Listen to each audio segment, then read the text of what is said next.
Hey everybody, today I thought we'd have a quick look at the Modern Spellcasters Tarot.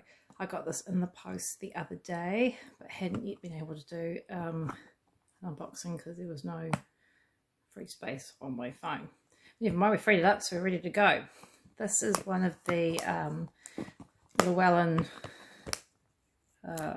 published decks. It's in the magnetic tuck box.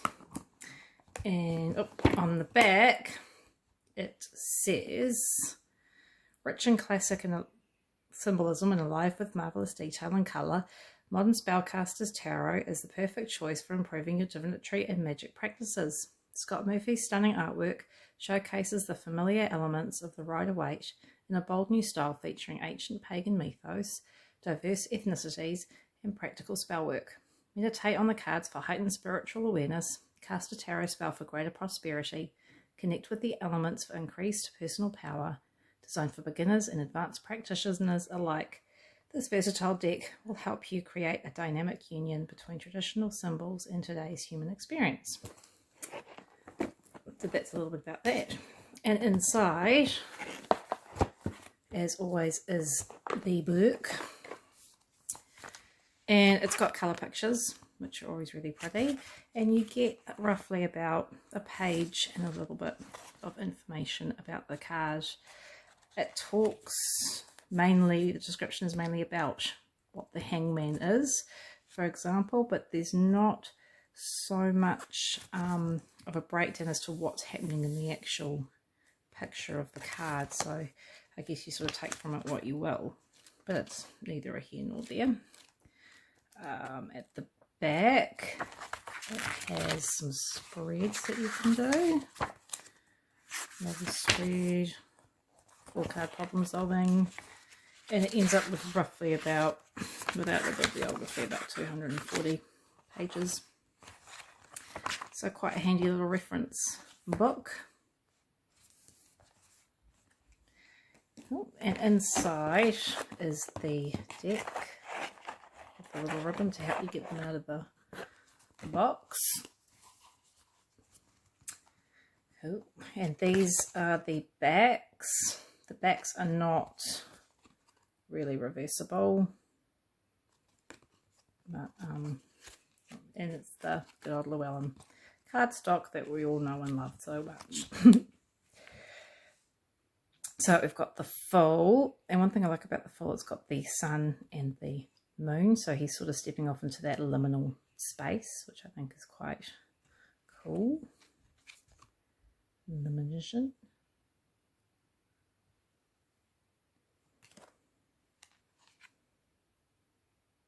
High Priestess. Now she has no facial features in this picture, and it actually reminded me of something I learnt when I was at Teachers Training College at Steiner Education Centres. They have dolls that have no facial features, and what the children are meant to do is imagine what expressions the dolls have whilst playing with them, so that they're not set with a expression already on the face. It's up for children to mirror their own, or to perhaps I guess come up with their own feelings that they'd like to impart on their doll. The Empress, beautiful. And we have the Emperor, the Horned God, action there. Hierophant, he also has no facial features, which is quite interesting. The Lovers, and what I love about this card is that it doesn't depict whether they're female or male, so it's up to you to decide who the lovers represent, which is quite cool. The Chariot, Strength, the Hermit. I do love this deck. There was just something about it that really grabbed me right at the very beginning, and I didn't think I would have that connection with it, but it's just happened. I really like how the 4 seasons are represented on this card. as the wheel turns. And we've got the Justice card, and I don't know if you can quite see, but she's holding a pomegranate with her skeleton hand, and I guess it's that link to the underworld. The Hanged Man. He's got the runic symbols carved into the tree around him, if you can see those there. The Death card, pretty cool looking Death card. Really cool. Temperance, and this looks like Hermes or Mercury, which is the winged god messenger of either the Roman or Greek pantheon. The Devil, looks like some gluttony happening down the bottom there. The Tower, it looks like you're sitting beneath the tower, so you're looking up at the destruction that's happening above you. Star. Very bright moon, but it's showing the 3 phases as they're seen in the northern hemisphere. In the southern hemisphere, they're the other way around, so they sort of face inwards rather than outwards. The Sun, Judgment, and the World. And what I'm really loving about this deck is the fact that it is really diverse and that you can see the diversity in the deck. It just makes it that much more appealing. Cups. And even in this one, 2 of Cups.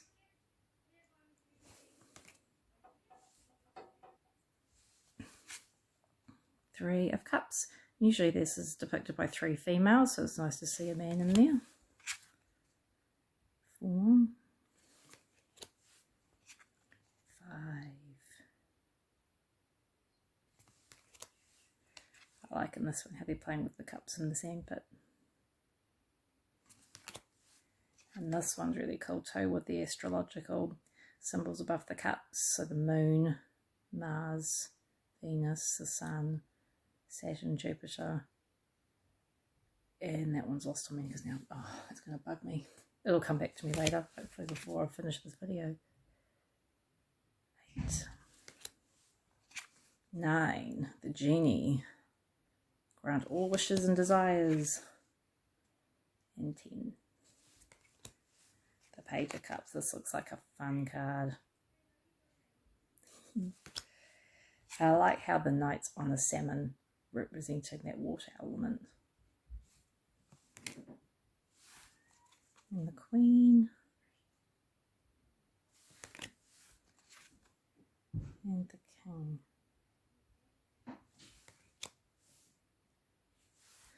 And we've got Pentacles.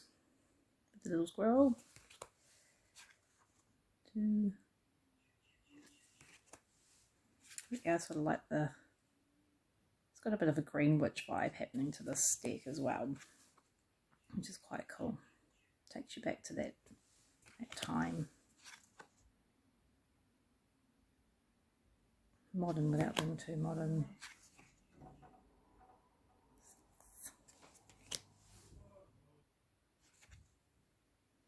7.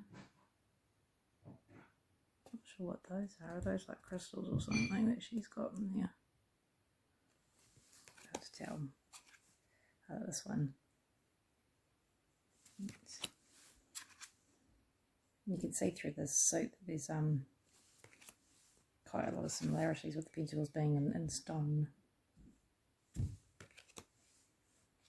Even in here. Right, this one's riding a squirrel, so connecting to that earth element.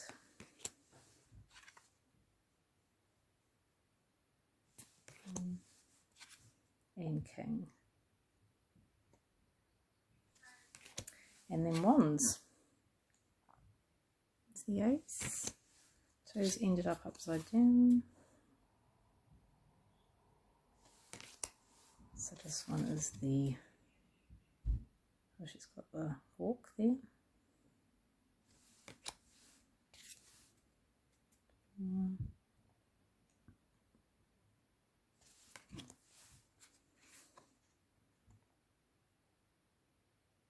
Looks like an interesting game happening there. I feel sorry for the poor fool who knocks the beehive over. 7,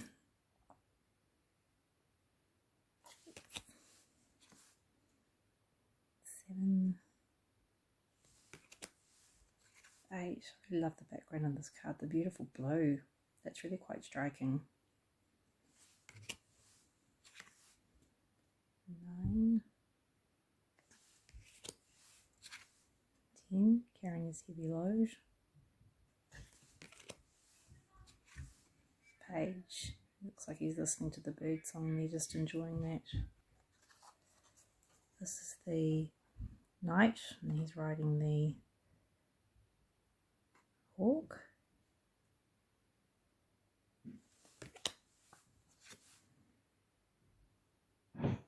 You've got these really lovely autumn colours happening in the background.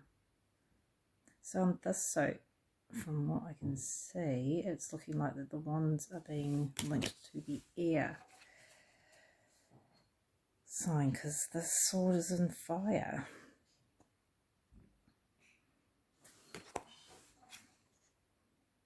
Yeah, looks like it.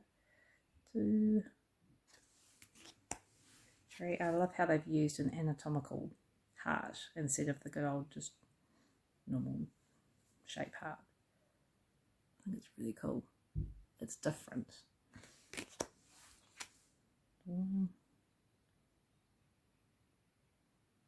Guarded by his wolves. So they seem to be quite popping up quite a bit in this suit, the wolves. 6.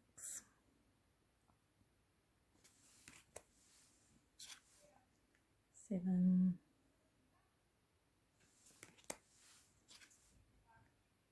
There's 8 there.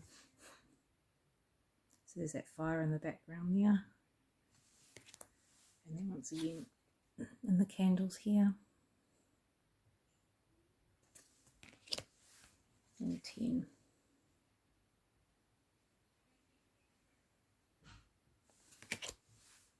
Got the page. The Knight.